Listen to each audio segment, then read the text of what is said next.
Welcome back everyone. ये एक नया वीडियो हम बना रहे हैं जिस पर मैं आपको बताऊंगी किसी भी स्टॉक को हम कैसे टाइम फ्रेम में देखते हैं और फिर उससे हम क्या कंक्लूजन्स निकाल सकते हैं। ठीक है, ये आज मैंने आपको बताना है इसमें कि किसी भी स्टॉक को हम कैसे टाइम फ्रेम में देख के कंक्लूजन निकालते हैं उस पर।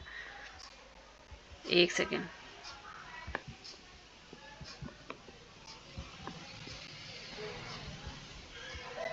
ये जो है एनटीपीसी का चार्ट है और हम चार्ट पर चीज़ों को देखते हैं और फिर उससे हमें कुछ चीज़ें समझ में आती हैं।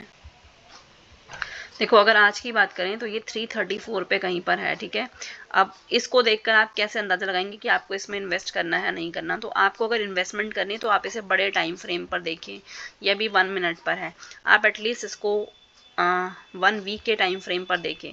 जब आप 1 वीक के टाइम फ्रेम पर देखेंगे तो आपको चीज़ें थोड़ा सा समझ में आएंगी। देखिए, 1 वीक के टाइम फ्रेम पर कैसे समझ में आएंगी, एक सेकेंड में दिखाती हूँ आपको और आपका व्यू ही बदल जाएगा। वहाँ पर क्या दिख रहा था आपको, ये जब आपने 1 मिनट टाइम फ्रेम पर देखा था, 1 मिनट टाइम फ्रेम पे जब आपने इसे देखा तो ये आपको कैसा दिखा था, एक सेकेंड। 1 मिनट टाइम फ्रेम पर जब आपने इसे देखा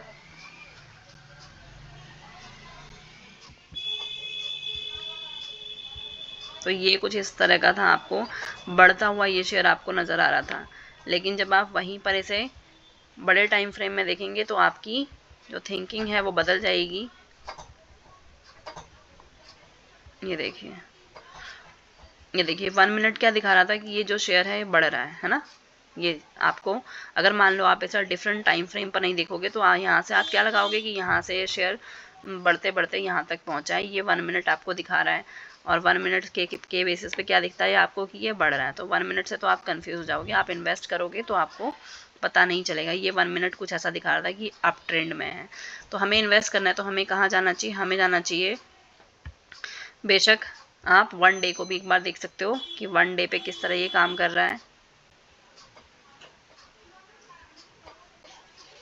1 डे पे भी आपको दिखेगा, देखो यहाँ से फॉल फॉल फॉल और फिर थोड़ा सा बढ़ रहा है। लेकिन जब हम इन्वेस्टमेंट करते हैं तो हम 1 वीक देखें तो हमें ज़्यादा क्लियरिटी आती है। तो हम 1 वीक में क्या देख पा रहे हैं कि ये जो शेयर है ये यहाँ इस पर्टिकुलर टाइम से यानी कि 11 दिसंबर 2023 से ऐसे इसमें एक अप ट्रेंड दिखा दिखा दिखा और ये कहाँ तक चला है, सितंबर 24 तक चला, यानी कि 1 साल लगभग 9 महीने तक ये जो है अप ट्रेंड में रहा और बहुत अच्छे अप ट्रेंड में रहा। उसके बाद ये सितंबर से इसमें फॉल आया फॉल आया और फॉल आया और ये यहाँ तक इसमें फॉल कंटिन्यू रहा है 10 फ़रवरी तक। अब यहाँ से इसने एक बाउंस लेना शुरू किया है। अब क्या कर सकते हैं आप क्या कर सकते हैं कि अगर आप इस पर यहाँ प्लान करते हैं, आपको इन्वेस्ट करना है, लेट सपोज आपको इस पर 100 रुपये इन्वेस्ट करना है। मैं एग्जाम्पल दे रही हूँ, आपको इसमें इन्वेस्ट नहीं करना है, सिर्फ मैं समझा रही हूँ कि आप ऐसे प्लान कर सकते हैं क्योंकि मार्केट अभी बहुत करेक्ट हो चुका है और ये स्टॉक भी आपको एक सिग्निफिकेंट करेक्शन के बाद दिख रहा है। तो आपके पास अगर इसमें 100 रुपये इन्वेस्ट करने के लिए आप इसमें 100 रुपये डालना चाहते हैं तो आप इस पॉइंट ऑफ टाइम पर जहाँ पर कि ये दिख रहा है कि अब इसने जो है नीचे से जो है बाउंस लेना शुरू किया है और ये अगर जाए तो यहाँ तक जा सकता है। तो यहाँ पर आप कुछ इन्वेस्टमेंट कर दीजिए। मान लो 100 रुपये में से आप 20% यहाँ इन्वेस्ट कर दीजिए। अब उसके बाद 20% यहाँ इन्वेस्ट करके आप, अगर ये यहाँ से ऊपर बढ़ता है तो वेल एंड गुड, और मान लो यहाँ से थोड़ा और रिट्रेस लेता है तो फिर उसके बाद आप थोड़ा और इसमें इन्वेस्ट कर सकते हैं। और मार्केट कंडीशंस को भी देखते रहना है, साथ में आंख बंद करके कहीं भी इन्वेस्ट नहीं करना है। ठीक है, तो आप यहाँ पर 20% इन्वेस्ट कर सकते हैं। मान लो कि कंडीशन ख़राब रहती है और ये जो स्टॉक यहाँ कहीं आके दोबारा से नीचे आ जाता है तो आप, जब ये नीचे आएगा तो आप इसको थोड़ा सा और बाय कर सकते हो। तो वो जो 100 रुपये है उस 100 रुपये को भी आपको इसमें ना स्टेप्स में डालना है। एक बार में आप बहुत ज़्यादा पैसा किसी भी शेयर में नहीं डालेंगे। इन्वेस्टमेंट करते हुए समय भी ना आपको एवरेजिंग करने की पूरी कोशिश करनी कि मान लो आप ये हालांकि बढ़ना शुरू किया है पर इसका लो क्या था, 296 था, 296 के बाद ये नीचे नहीं आया, तो यानी कि पॉसिबिलिटीज़ तो है कि शायद ऊपर बढ़े। तो मान लो आज आपने यहाँ पर कुछ क्वांटिटी डाल ली और अगर ये यहाँ से नीचे यहाँ पर आता है तो यहाँ पर कुछ और क्वांटिटी आप इसमें ऐड कर सकते हो ताकि यहाँ से बाउंस ले तो फिर ऊपर जाए।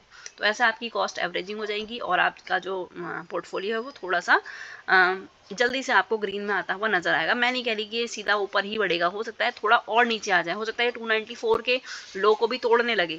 तो अकॉर्डिंगली आपको प्लान करना है कि आपके पास जितने भी पैसे हैं आप उसको इतने पार्ट में डिवाइड कर लेना है, कम से कम 3 पार्ट में ज़रूर, जो सो दैट कि आपकी कॉस्ट की एवरेजिंग हो जाए, आपको ज़्यादा नुकसान ना हो। देखो हमारे जो मार्केट है वो अप्रोप्रिएटली बहुत करेक्ट कर चुके हैं और मार्केट के साथ ये जो स्टॉक्स वगैरह हैं ये बहुत ज़्यादा करेक्ट हो गए हैं। तो मैं इस पर्टिकुलर स्टॉक की बात नहीं कर रही, मैंने आपको समझाने के लिए लिया था। कोई भी स्टॉक आप उठा के देख सकते हैं। लेट सपोज मैं कोई दूसरा स्टॉक आपको दिखा देती हूँ। इसके अलावा रिलायंस, अब देखो रिलायंस क्यों लिया, मैं किसी को प्रमोट नहीं कर रही हूँ, मैं मेरा कोई व्यू नहीं है कि आप रिलायंस को बाय करें या एनटीपीसी को करें, मैं आपको समझा रही हूँ कि आप चीज़ें कैसे देख सकते हैं। मान लो कि आप रिलायंस को देखते हो, अब रिलायंस देखो कहाँ खड़ा था, ये ना 1598 पे खड़ा था, ठीक है, 1598 पे खड़ा था, ये कब का यहाँ नीचे आपको डेट दिख जाएगी 8 जुलाई 24 में 1598 का, देखो गिर के कितना तक आ चुका है, ये आ चुका है यहाँ 1161 तक। अब इसमें क्या करना चाहिए, अब इसमें क्या करना चाहिए आप उस पर देख सकते हैं, देखना क्या है, देखिए यहाँ से एक लाइन ड्रॉ कर सकते हैं आप, ये लाइन ड्रॉ क्यों करते हैं, ताकि हम थोड़े से जजमेंट बना सकें। क्या होता है ना, बेसिकली स्टॉक हमेशा ये 1090 पे आता है फिर बाउंस हो जाता है, देखो एक बार आया फिर बाउंस हुआ, फिर 2 बार आया फिर बाउंस हुआ, तीसरी बार भी इसने 1090 से बाउंस लिया। अभी थोड़ा सा इसे और वेट करिए, क्या पता ये यहाँ पर आए तो उसके बाद आप इसमें थोड़ा सा पैसा डाल सकते हैं, क्योंकि इसने कई बार इस लेवल को यहाँ से बाउंस लिया है। ये सब चीज़ें देखेंगे ना तो आपको भी समझ में आएगा कि कौन से लेवल पे आपको इन्वेस्ट करना है। मैं हमेशा कहती हूँ कि आपको अपनी एंट्री पता होनी चाहिए।